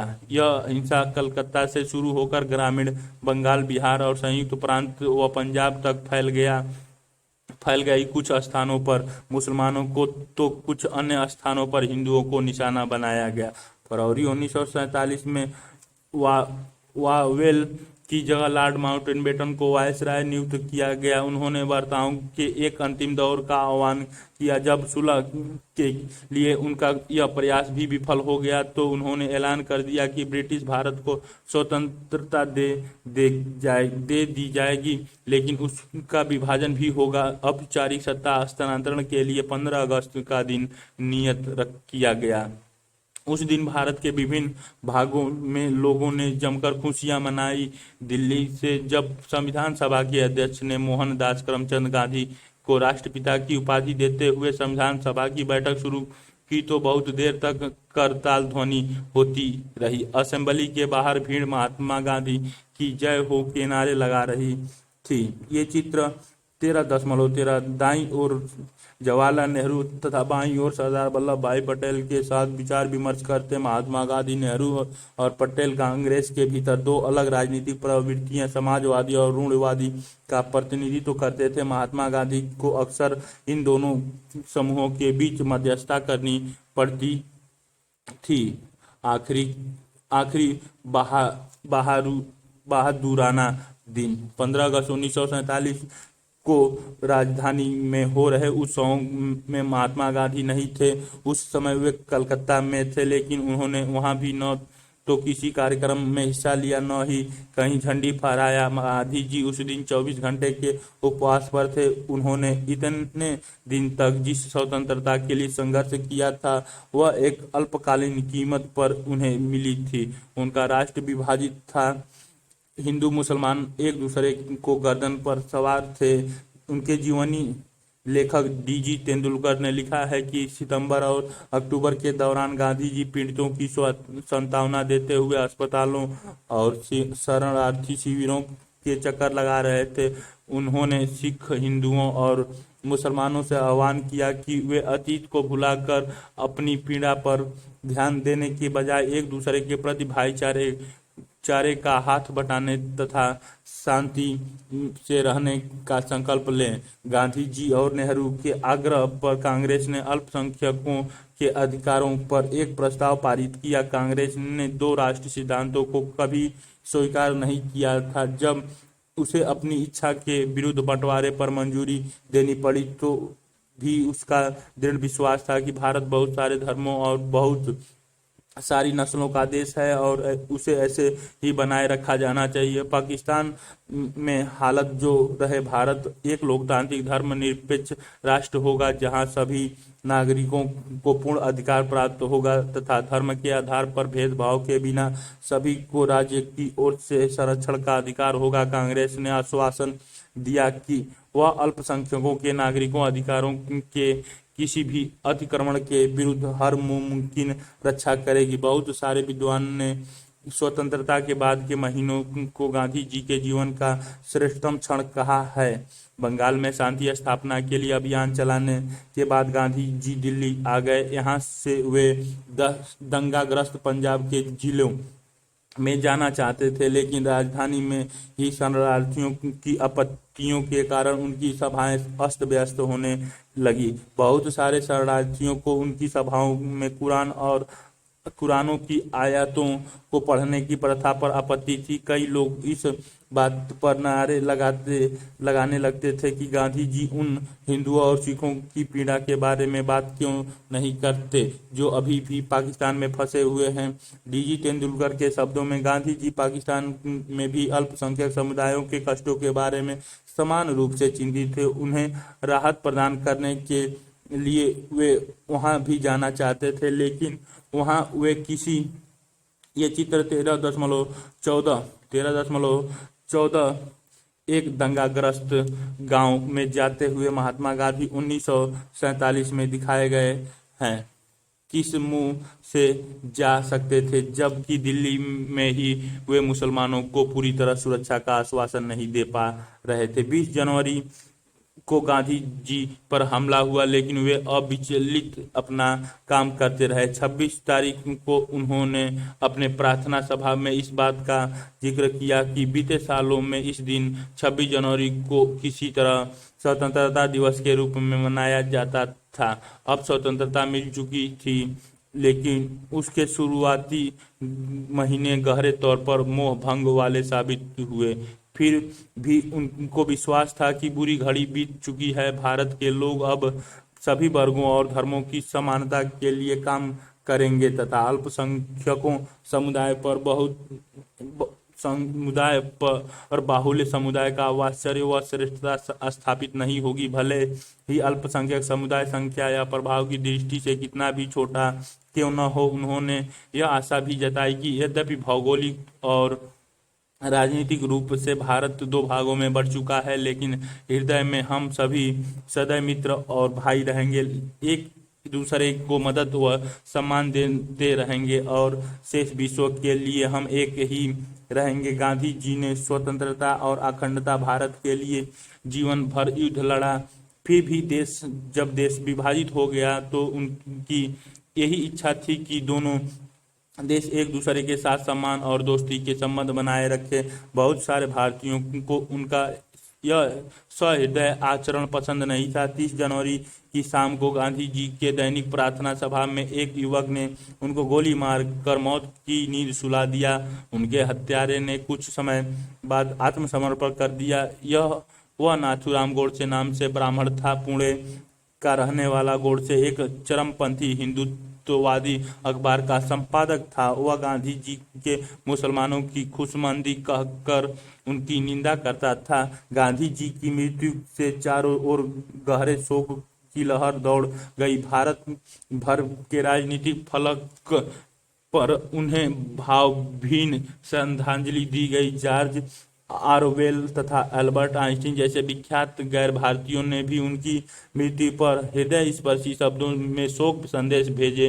एक जमाने में उनकी कदकाठी और कथित रूप से बेतुके विचार के लिए गांधी जी का उपहास करने वाले टाइम पत्रिका ने उनके बलिदान की तुलना अब्राहम लिंकन के बलिदान से की। पत्रिका ने कहा कि एक धर्मधार्द अमेरिकी ने लिंकन को मार दिया था क्योंकि उन्हें नस्ल या रंग से परे मानव मात्र की समानता में विश्वास था, और दूसरी तरफ एक धर्मधार हिंदू ने गांधी जी की जीवन लीला समाप्त कर दी क्योंकि गांधी जी ऐसे कठिन क्षणों में भी दोस्ती और भाईचारे में विश्वास रखते थे। विभिन्न धर्मों को मानने वालों के बीच दोस्ती को की अनिवार्यता पर बल देते थे। टाइम ने लिखा, दुनिया जानती थी कि उसने उनकी गांधी जी की मृत्यु पर वैसे ही मौन धारण कर लिया है जिस प्रकार उसने लिंकन की मृत्यु पर किया था, और यह समझना एक मायने में बहुत गहरा और बहुत साधारण काम था। चित्र 13.15 में दिखाए गए हैं। ये महात्मा गांधी की मृत्यु एक प्रचलित चित्र लोक छविया में महात्मा गांधी को एक देवता के रूप में दिया गया था और उन्हें राष्ट्रवादी आंदोलन में एकीकरण को समर्पित शक्ति के रूप में देखा जाता था। यहाँ आप जवाहरलाल नेहरू और सरदार पटेल यानी कांग्रेस के भीतर दो अलग अलग धाराओं के प्रतिनिधियों को गांधी जी की चिंता के दोनों ओर खड़ा हुए देख सकते हैं। मध्य में स्वर्ग में महात्मा गांधी उन्हें आशीर्वाद दे रहे हैं। ये चित्र में ऊपर से महात्मा गांधी आशीर्वाद दे रहे हैं। गांधी को समझना, हमारे पास बहुत सारे स्रोत उपलब्ध हैं जिनके जरिए हम गांधी जी के राजनीतिक सफर तथा राष्ट्रीय आंदोलन के इतिहास को सूत्रबद्ध कर सकते हैं। सार्वजनिक स्वर और निजी लेखन, इस दिशा में महात्मा गांधी और उनके सहयोगियों के प्रतिद्वंदियों दोनों तरह के समकालीनों के लेखन और भाषण एक महत्वपूर्ण स्रोत हैं। इन लेखनों में हमें इस बात का ख्याल रखना चाहिए कि किसी चीज को जनता के लिए लिखा गया था और किस चीज को अन्य उद्देश्यों के लिए लिखा गया था। उदाहरण के लिए भाषणों से हमें किसी व्यक्ति के सार्वजनिक विचारों को सुनने का मौका मिलता है, जबकि उसके व्यक्तिगत पत्र हमें उसके निजी विचारों की झलक देते हैं। इन पत्रों में हम लिखने वाले का अपना गुस्सा और पीड़ा, असंतोष और बेचैनी, अपनी आशाएं और हताशाएं व्यक्त करते हुए देख सकते हैं। इनमें से बहुत सारी बातों को वह अपने सार्वजनिक वक्तव्यों में व्यक्त नहीं कर सकते, लेकिन हमें यह भी याद रखना चाहिए कि कई बार निजी सार्वजनिक का यह फर्क टूट जाता है। बहुत सारे पत्र व्यक्तियों को लिखे जाते हैं, इसीलिए वे व्यक्तिगत पत्र होते हैं, लेकिन कुछ हद तक वे जनता के लिए भी होते हैं। उन पत्रों की भाषा इस एहसास से भी तय होती है कि संभव है एक दिन उन्हें प्रकाशित कर दिया जाएगा। किसी पत्र के प्रकाशित हो जाने की आशंका के कारण बहुधा लोग निजी पत्रों में भी अपना मत स्वतंत्रता पूर्वक व्यक्त नहीं कर पाते। महात्मा गांधी हरिजन नामक अपने अखबार में उन पत्रों को प्रकाशित करते थे जो उन्हें लोगों से मिलते थे। नेहरू ने राष्ट्रीय आंदोलन के दौरान उन्हें लिखे गए पत्रों का एक संकलन तैयार किया और उसे बंच ऑफ ओल्ड लेटर्स, पुराने पत्रों की पुलिंदा के नाम से प्रकाशित किया। स्रोत 7, एक घटना पत्रों के आईने में। 1920 के दशक में जवाहरलाल नेहरू समाजवाद से लगातार प्रभावित होते जा रहे थे। 1928 में जब वे यूरोप की यात्रा से लौटे तो सोवियत संघ के प्रयोग से गहरे तौर पर प्रभावित थे। जब उन्होंने समाजवादी जयप्रकाश नारायण, नरेंद्र देव, एन.जी. रंगा एवं अन्य के साथ घनिष्ठतापूर्वक काम करना शुरू किया तो कांग्रेस के भीतर समाजवादियों और रूढ़िवादियों के बीच एक खाई पैदा हो गई।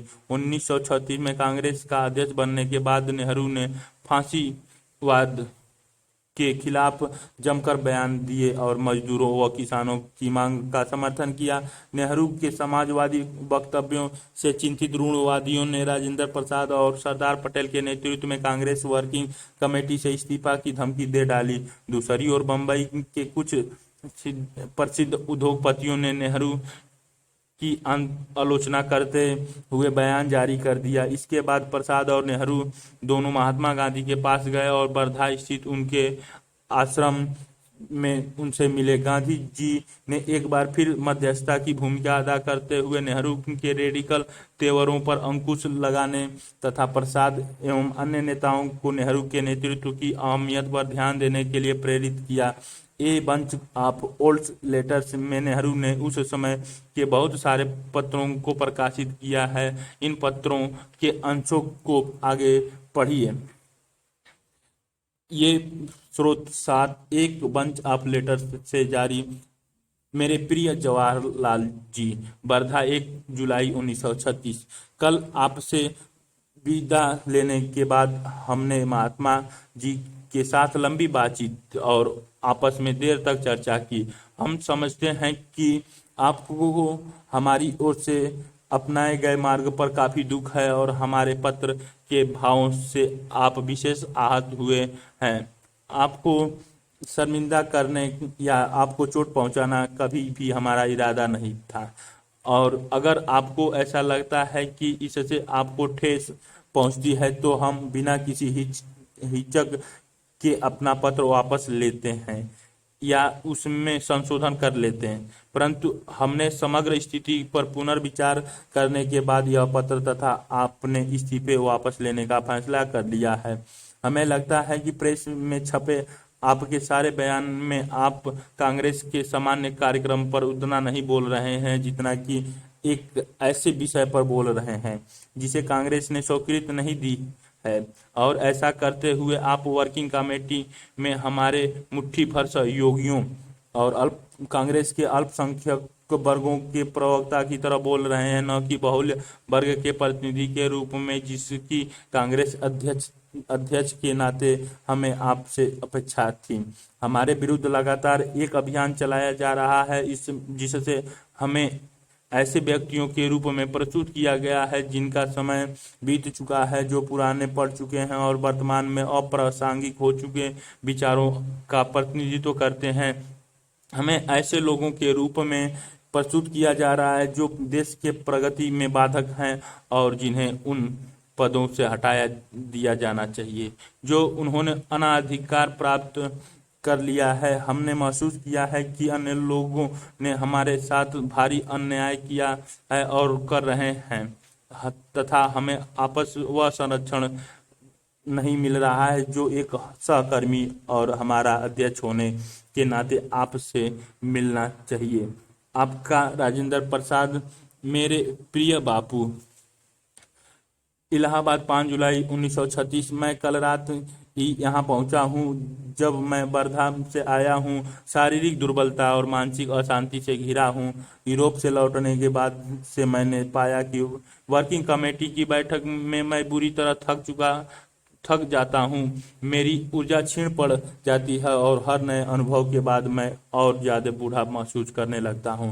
चीज़ों को दुरुस्त करने और संकट को घोटाले में आपने जो कष्ट उठाया है उसके लिए मैं आपका आभारी हूँ। मैंने राजेंद्र बाबू द्वारा भेजा गया दूसरा पत्र दोबारा पढ़ा और उन्होंने जो गंभीर आरोप मुझ पर लगाए हैं उन्हें देखा है। तथ्य को चाहे कितने भी विनम्रता से प्रस्तुत किया जाए, उनका आशय यह है कि मैं एक असहनीय मुसीबत बन चुका हूँ और मेरे जो भी गुण हैं, थोड़ी बहुत क्षमता, ऊर्जा, गंभीरता, कामवेश, प्रभावित करने वाला व्यक्ति, तो सभी खतरनाक बन चुके हैं, क्योंकि वे एक गलत रथ समाजवाद को आगे बढ़ा रहे हैं। इन बातों के निष्कर्ष स्पष्ट हैं। मैंने अपनी पुस्तक में और उसके पश्चात भी अपने वर्तमान विचारों के बारे में विस्तार से लिखा है। मेरे बारे में कोई फैसला लेने के लिए सामग्री की कमी नहीं है। मेरे वे विचार आकस्मिक भी नहीं हैं, वे मेरा हिस्सा है। या और यद्यपि मैं भविष्य में उन्हें बदल सकता हूँ, लेकिन जब तक मैं उन्हें नहीं छोड़ता मुझे उनको अभिव्यक्त करना ही होगा, क्योंकि मैं व्यापक एकता को महत्वपूर्ण मानता हूँ।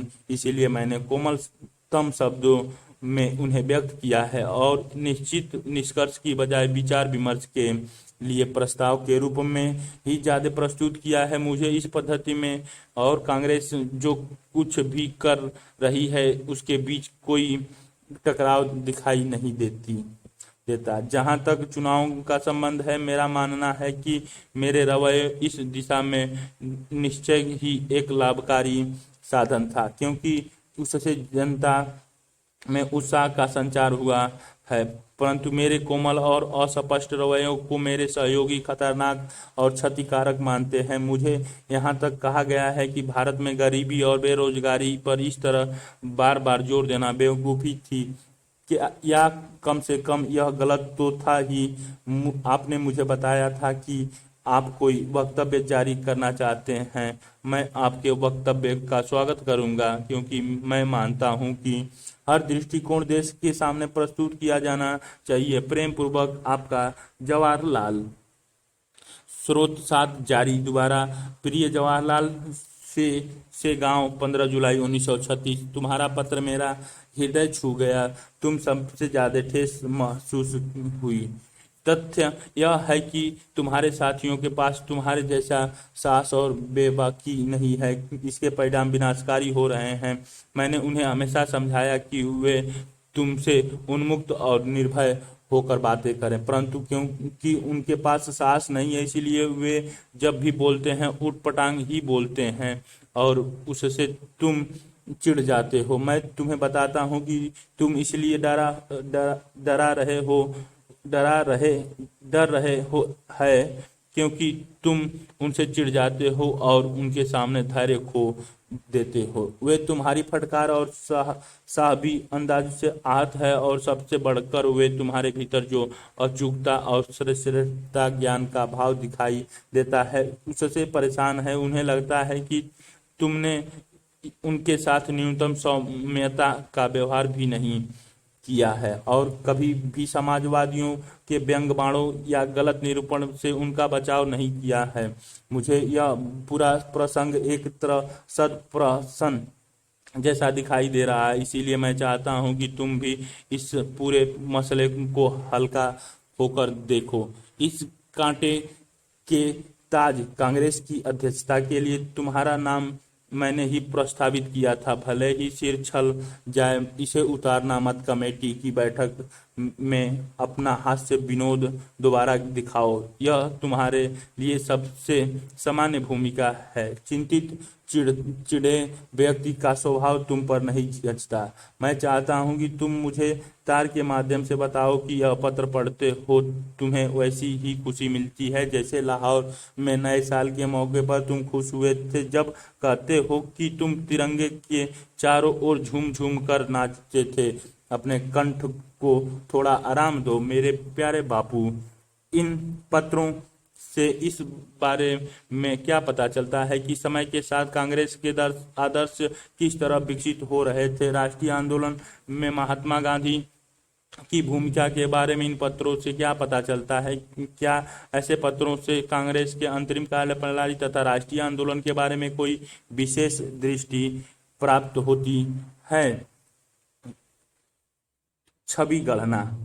आत्मकथाएं भी हमें उस अतीत का ब्यौरा देती हैं जो मानवीय विवरणों के हिसाब से काफी समृद्ध होता है, परंतु यह भी हमें इस बात का ध्यान रखना चाहिए कि हमें आत्मकथाओं को जिस तरह पढ़ते हैं और उनकी कैसे व्याख्या करते हैं, हमें यह याद रखना चाहिए कि ये आत्मकथाएं प्रायः स्मृति के आधार पर लिखी गई होती हैं।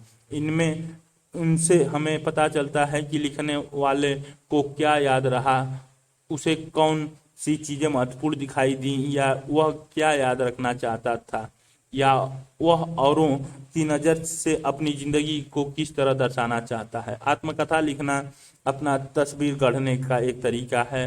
फलस्वरूप इन विवरणों को पढ़ते हुए हमें वह देखने का प्रयास करना चाहिए जो लेखक हमें नहीं दिखाना चाहता। हमें उन चुप्पियों के कारण समझना चाहिए, इच्छित या अनिच्छित विस्मृति के उन कृत्यों को समझना चाहिए। पुलिस की नजरों से औपनिवेशिक शासन ऐसे तत्वों का हमेशा कड़ी नजर रखते थे वे जिन्हें वे अपने विरुद्ध मानते थे। इस लिहाजा से सरकारी रिकॉर्ड्स भी हमारे अध्ययन के लिए एक महत्वपूर्ण स्रोत हैं। उस समय पुलिसकर्मियों तथा अन्य अधिकारियों द्वारा लिखे गए पत्र तथा रिपोर्ट गोपनीय होती थी, लेकिन अब वे दस्तावेज अभिलेखागारों में उपलब्ध हैं जिन्हें कोई भी देख सकता है। चित्र 13.16 सबने अवज्ञा आंदोलन के दौरान बंबई में कांग्रेस के वालंटियरों की पुलिस से भिड़ंत। क्या आपको इस तस्वीर और पुलिस के पाक्षिक रिपोर्टों में दी गई जानकारी के बीच कोई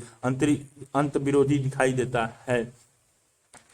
आइए एक ऐसे ही स्रोत को देखें। 20वीं सदी की शुरुआती साल से गृह विभाग द्वारा तैयार किए जाने वाली पाक्षिक रिपोर्ट हर 15 दिन या हर पखवाड़े में तैयार होने वाली रिपोर्ट इस दिशा में काफी महत्वपूर्ण रही। ये रिपोर्ट स्थानीय इलाकों से पुलिस की मार्फत मिलने वाली सूचनाओं पर आधारित होती थी, लेकिन इनमें यह भी दिख जाता था कि आला अधिकारी क्या देखते या क्या मानना चाहते थे। राजद्रोह और विद्रोह की संभावनाएं मानते हुए भी वे खुद को इस बात का आश्वासन देना चाहते थे कि इन आशंकाओं का कोई आधार नहीं है। यदि आप नमक सत्याग्रह के समय की पाक्षिक रिपोर्ट को देखें तो पाएंगे कि गृह विभाग यह मानने को तैयार नहीं था कि महात्मा गांधी की कार्रवाइयों के प्रति कोई व्यापक जन समर्थन पैदा हो रहा था। रिपोर्ट में इस यात्रा को एक नाटक, एक करतब ब्रिटिश शासन के खिलाफ आवाज उठाने के प्रति अनिच्छुक तथा शासन के अंतर्गत सुखपूर्वक जीवन व्यतीत कर रहे लोगों को गोलबंद करने की एक हताश कोशिश के रूप में प्रस्तुत किया जाता था। स्रोत 8 गृह विभाग की एक पाक्षिक रिपोर्ट गोपनीय। मार्च 1930 पहला पखवाड़ा गुजरात में आ रहे तेज राजनीतिक बदलाव पर यह गहरी नजर रखी जा रही थी। इसने प्रांत और राजनीतिक परिस्थितियों पर किस हद तक और क्या प्रभाव पड़ेगा इसका अभी अंदाजा लगाना मुश्किल है। रबी की फसल अच्छी हुई है, इसीलिए फिलहाल किसान फसलों की कटाई में व्यस्त हैं। विद्यार्थी आने वाली परीक्षाओं की तैयारी में जुटे हैं। मध्य प्रांत और बेरार। श्री वल्लभ भाई पटेल की गिरफ्तारी पर कांग्रेसियों ने अलावा और कोई खास उत्तेजना पैदा नहीं हुई, लेकिन नागपुर नगर कांग्रेस कमेटी द्वारा गांधी की यात्रा शुरू होने पर उन्होंने बधाई देने के लिए आयोजित सभा में 3000 से ज्यादा लोग जुड़े थे। बंगाल गांधी के सविनय अवज्ञा आंदोलन की शुरुआत पिछले पखवाड़े की सबसे महत्वपूर्ण घटना रही। श्री J.M. सेनागुप्त के अखिल बंगाल सविनय अवज्ञा परिषद का गठन किया है। बंगाल प्रांतीय कांग्रेस कमेटी ने अखिल बंगाल अवज्ञा परिषद बनाई है। इन परिषदों के गठन के अलावा बंगाल में सविनय अवज्ञा के प्रश्नों पर और कोई सक्रिय कदम अभी नहीं उठाया गया है। जिलों से मिली रिपोर्टों से पता चलता है कि जो बैठकें आयोजित की गई उनमें लोगों ने कोई विशेष उत्साह नहीं दिखाया और आम जनता पर कोई गहरा असर नहीं छोड़ा। गौरतलब बात यह है कि इन बैठकों में महिलाओं की संख्या बढ़ती जा रही है। बिहार और उड़ीसा कांग्रेस की गतिविधियों के बारे में रिपोर्ट करने लायक कुछ खास नहीं है। चौकीदारी टैक्स का भुगतान न करने के बारे में एक अभियान की काफी चर्चा हो रही है, लेकिन अभी इस प्रयोग के लिए किसी इलाके का चुनाव नहीं किया गया है। गांधी की गिरफ्त के बारे में खूब कयास लगाए जा रहे हैं, लेकिन ऐसा लगता है कि यह भविष्यवाणी सच साबित न पाने के कारण उनकी योजनाएं धरी की धरी रह गई। मद्रास गांधी का सबने अवज्ञा अभियान शुरू होने से बाकी मुद्दे हाशियों पर चले गए। आम जनता उनकी यात्रा को नाटकीय और उनके कार्यक्रम को अव्यवहारिक मानती थी, परंतु क्योंकि हिंदू जनता उन्हें अगाध श्रद्धा की दृष्टि से देखती है, इसलिए गिरफ्तारी की संभावना, जिसके बारे में वे खुद बहुत उत्सुक हैं, और उसके राजनीतिक प्रभाव के बारे में काफी गलतफहमियां फैली हुई हैं। 12 मार्च को सबने अवज्ञा अभियान के उद्घाटन दिवस के रूप में मनाया गया। बम्बई में सुबह को राष्ट्रीय झंडा को सलामी दी गई। बम्बई केसरी प्रेस के आक्रामक भाषा का प्रयोग किया है और हमेशा की तरह आग उगलने के अंदाज में लिखा है। अगर सरकार सत्याग्रह की ताकत परखना चाहती है तो उसे पता होना चाहिए कि सत्याग्रह की सक्रियता और निष्क्रियता दोनों से सरकार को ही नुकसान पहुंचेगा। यदि सरकार गांधी जी को गिरफ्तार करती है तो उसे राष्ट्र के कोप का भाजन बनना पड़ेगा, और यदि सरकार ऐसा नहीं करती है तो सबने अवज्ञा आंदोलन फैलता जाएगा। इसीलिए हमारा मानना है कि अगर सरकार श्री गांधी को दंडित करती है तो भी राष्ट्र की विजय होगी, और अगर सरकार उन्हें अपने रास्ते पर चलने देती है तो राष्ट्र की और भी बड़ी विजय होगी। दूसरी ओर गतिविधि वृत्त नामक मध्यमार्गी अखबार ने इस आंदोलन को व्यर्थता की ओर संकेत किया है और कहा है कि यह आंदोलन अपना घोषित उद्देश्य प्राप्त नहीं कर पाया है, लेकिन उसने सरकार को भी चेतावनी दी है कि दमन का रास्ता उद्देश्य को कमजोर कर देगा। मार्च 1930 का दूसरा पखवाड़ा बंगाल। सबका ध्यान समुद्र तट पर गांधी की यात्रा और सबने अवज्ञा आंदोलन शुरू करने के लिए उनकी तैयारी पर केंद्रित है। चरमपंथी अखबार उनकी गतिविधियों और भाषण के बारे में विस्तार से लिखे रहे हैं और पूरे बंगाल में हो रहे बैठकों तथा उनमें पारित होने वाले प्रस्तावों के बारे में विस्तार से जानकारी दी जा रही है, परंतु गांधी जिस सबने अवज्ञा की वकालत कर रहे हैं उसके प्रति विशेष उत्साह नहीं दिखाई देता। सामान्य रूप से लोग इस बात का इंतजार कर रहे हैं कि गांधी के साथ क्या किया जाता है, और संभावना यही है कि अगर उनके विरुद्ध कोई कार्रवाई की गई तो बंगाल के ज्वलनशील हालत में चिंगारी भड़क उठेगी, लेकिन फिलहाल ऐसी आग भड़काने की कोई गंभीर आसार नहीं दिखाई देते। मध्य प्रांत और बेरार। 12 मार्च को गांधी की यात्रा शुरू होने के अवसर पर नागपुर में इन बैठकों में काफी लोग शामिल हुए और ज्यादातर स्कूल कॉलेज सुने दिखाई दिए। शराब की दुकानों पर बहिष्कार तथा वन कानूनों का उल्लंघन हमले की सबसे संभावित कार्य दिशा दिखाई पड़ी। पंजाब। ऐसा लगता है कि झेलम जिले में नमक कानून तोड़ने के लिए संगठित प्रयास किए जाएंगे। मुल्तान के में जल कर न चुकाने के आंदोलन को पुनर्जीवित किया जाएगा। संभवतः गुजरावाला में राष्ट्रीय झंडे के संबोधन में कोई आंदोलन शुरू हो सकता है। संयुक्त प्रांत। पिछले पखवाड़े के दौरान राजनीतिक गतिविधियों में निश्चित रूप से तेजी आई है। कांग्रेस पार्टी का मानना है कि जनता की रुचि बनाए रखने के लिए उसे कुछ अनोखा काम करना चाहिए। श्री गांधी के आदेशों पर वॉलंटियरों की भर्ती, गांवों में प्रचार और नमक कानून के उल्लंघन की तैयारी जैसी गतिविधियां कई जिलों में आ रही हैं। अप्रैल 1930 का पहला पखवाड़ा। संयुक्त प्रांत। इस पखवाड़े में चीजें बहुत तेजी से आगे बढ़ी हैं। राजनीतिक सभाओं, जुलूसों और वॉलंटियरों की भर्ती के अलावा आगरा, कानपुर, बनारस, इलाहाबाद में, लखनऊ, मेरठ, रायबरेली, फर्रुखाबाद, इटावा, बलिया और मैनपुरी में नमक कानून के खुलेआम अवहेलना की जा रही है। चेवकी रेलवे स्टेशन पर पंडित जवाहरलाल नेहरू को 14 अप्रैल को सुबह गिरफ्तार कर लिया गया था। उस समय वह बूथ लीग की बैठक में शामिल होने मध्य प्रांतों की ओर जा रहे थे। उन्हें रेलवे स्टेशन से फौरन नैनी सेंट्रल जेल से लाया गया।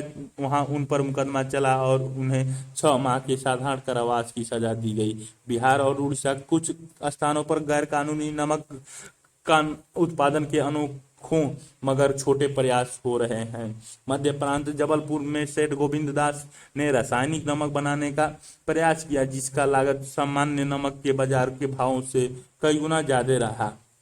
मद्रास, जब पुलिस ने समुद्र के पानी को उबालकर बनाए गए नमक को जब्त करने का प्रयास किया तो विशाखापट्टनम में पुलिस को भारी विरोध का सामना करना पड़ा। अन्य स्थानों पर अवैध नमक को जब्त करने का कोई खास विरोध नहीं किया गया। बंगाल मुफस्सिल इलाकों में अवैध नमक निर्माण की कोशिशों की गई और 24 परगना और मिदनापुर जिले इन गतिविधियों का मुख्य केंद्र रहे।